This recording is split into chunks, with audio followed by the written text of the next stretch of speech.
안녕하세요, 레곤입니다. 보통 여러분들이 한 번쯤은 사용해 볼 법한 그런 마이크는 노래방에 있는 이런 다이나믹 마이크죠. 노래방에서 부를 때는 뭐 아무렇게나 잡아도 그냥 편하게 노래를 불렀으면 됐는데, 막상 보컬 녹음을 하려고 하다 보니 이런 다이나믹 마이크보단 이렇게 생긴 콘덴서 마이크를 더 추천하죠. 아무래도 콘덴서 마이크는 이 다이나믹 마이크에 비해서 훨씬 더 섬세하고 작고 디테일한 소리를 녹음할 수 있기 때문이죠. 이 마이크를 잘 쓰면 고품질의 녹음본을 얻을 수 있지만, 못 쓰면 오히려 다이나믹 마이크보다 엉망인 경우가 있어요. 콘덴서 마이크를 어떻게 사용해야 되는지 기본적인 사용법조차 모르는 분들이 많은 것 같은데요. 오늘은 보컬 녹음 때 콘덴서 마이크를 어떤 식으로 사용해야 되는지 사용법에 대해 말씀을 드려볼까 합니다. 우선 이런 콘덴서 마이크를 사용을 하려면 오디오 인터페이스가 꼭 있어야 됩니다. 이 마이크에는 자체적으로 앰프가 달려있지 않기 때문에 외부에서 소리를 증폭해서 녹음을 해야 되는데요. 이러한 기능이 오디오 인터페이스에 있기 때문에 오디오 인터페이스에 이렇게 표기된 팬텀 혹은 플러스 48V 이 버튼을 눌러야지만 이 콘덴서 마이크를 사용할 수 있습니다. 사용하는 순서도 중요한데요. 스피커를 끈다, 마이크를 연결한다, 팬텀 파워를 킨다. 이 마이크 자체가 고품질의 마이크다 보니까 마이크에서 수음을 하게 되고, 다시 이 마이크에 수음된 소리가 스피커로 나오게 되고, 그럼 다시 그 소리가 마이크에 수음이 되고 다시 스피커로 출력이 되고, 이러한 반복 구조를 거쳐서 여러분들이 듣기 불쾌해하시는 스피커에서 삐 이런 소리가 나기 때문에 꼭 사용 시에는 스피커를 끄신 뒤에 사용하시길 바랍니다. 모니터링 시에는 이어폰이나 헤드폰을 통해서 사용하시면 되고요. 종료 시에도 사용 순서의 반대로 팬텀 파워를 끈다, 그리고 5초 정도 대기를 한 뒤에 마이크를 해제한다, 스피커를 킨다. 팬텀 파워를 꺼도 마이크의 전원이 바로 꺼지는 게 아니기 때문에 절대 스피커를 먼저 키거나 마이크를 해제하지 않도록 주의합니다. 간혹 콘덴서 마이크 중에서 이제 외부 파워박스로 앰프가 달린 모델들이 나오긴 하는데, 그런 모델들은 팬텀 파워가 없어도 사용이 가능하니까요. 중복으로 팬텀 파워를 넣었을 때는 안에 있는 진공관 앰프가 고장날 경우가 있으니까 팬텀 파워를 끄신 뒤에 사용하시면 좋습니다. 다이나믹 마이크에서는 팬텀 파워를 사용할 필요가 없습니다. 자, 그럼 마이크를 사게 되면 마이크에 이렇게 버튼들이 있는데, 이 버튼들에 대해서도 설명을 드리도록 하겠습니다.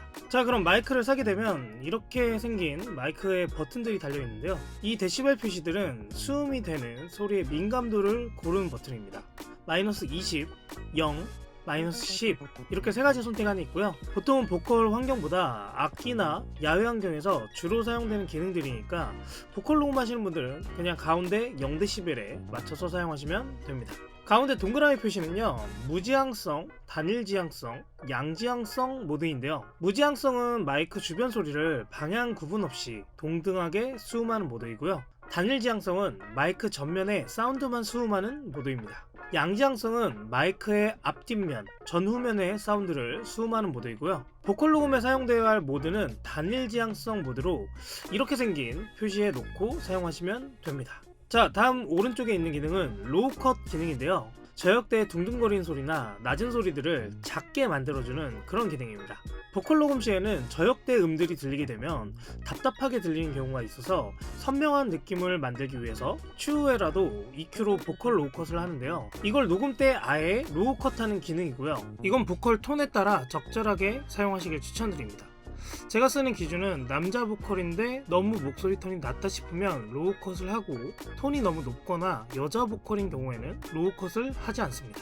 콘덴서 마이크에는 부수적인 액세서리도 필요한데요. 이렇게 마이크를 고정시켜주는 쇼크 마운트와 파이럼을 잡아주는 팝필터입니다. 쇼크 마운트가 필요한 이유는 진동이나 충격 완화 시에 나는 소음들이 마이크에 수음되지 않도록 하는 그런 기능이고요. 팝필터는 보컬 녹음 시에 나오는 파이럼, 여러분들이 손을 이렇게 입에 갖다 대시고 파파파파 이렇게 하시면 손바닥에 호흡이 느껴지시죠? 이게 마이크에 직접적으로 들어갈 시에는 파장이 커지면서 피크가 뛰거나 좋은 녹음 품질을 담아낼 수 없기 때문에 이러한 부분들을 차단시켜주는 게 팝필터의 기능입니다. 팝필터는 보통 제가 쓰고 있는 스테인레스 재질과 스타킹처럼 생긴 나일론 재질의 팝필터도 있는데요.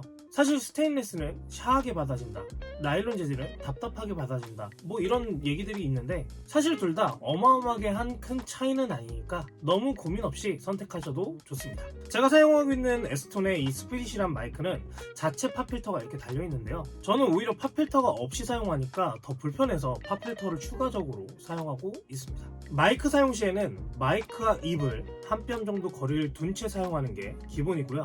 마이크의 높이는 마이크에 수음되는 부분과 입과 수평이 되게 높이를 맞춰주시면 됩니다. 만약에 목소리가 크신 분들은 마이크를 한 뼘 정도보다 조금 더 거리를 두셔도 좋고요. 목소리를 작게 내시는 분들이라면 좀 더 가까이에 붙어서 노래를 녹음하시길 추천드립니다. 녹음 시의 볼륨 설정은 가장 큰 소리로 녹음되는 부분이 마이너스 10에서 마이너스 6dB 아래로 녹음하시길 추천드립니다. 추후에 컴프 작업 때 소리가 찢어지지 않도록 볼륨을 여유있게 녹음하시길 추천드립니다. 녹음 시에는 주변 환경을 최대한으로 조용하게 만든 뒤에 사용하시는 걸 추천드리고요. 피치 못하게 에어컨이나 외부 소음으로 인해 노이즈가 발생한 시에는 노이즈 부정 프로그램도 있으니까 추후에 노이즈를 잡아서 사용하시면 되겠습니다. 자, 이렇게 콘덴서 마이크 사용법에 대해 설명을 드렸는데요. 더 궁금한 점은 댓글로 남겨주시고요. 그럼 다음 영상에서 뵙도록 하겠습니다. 끝!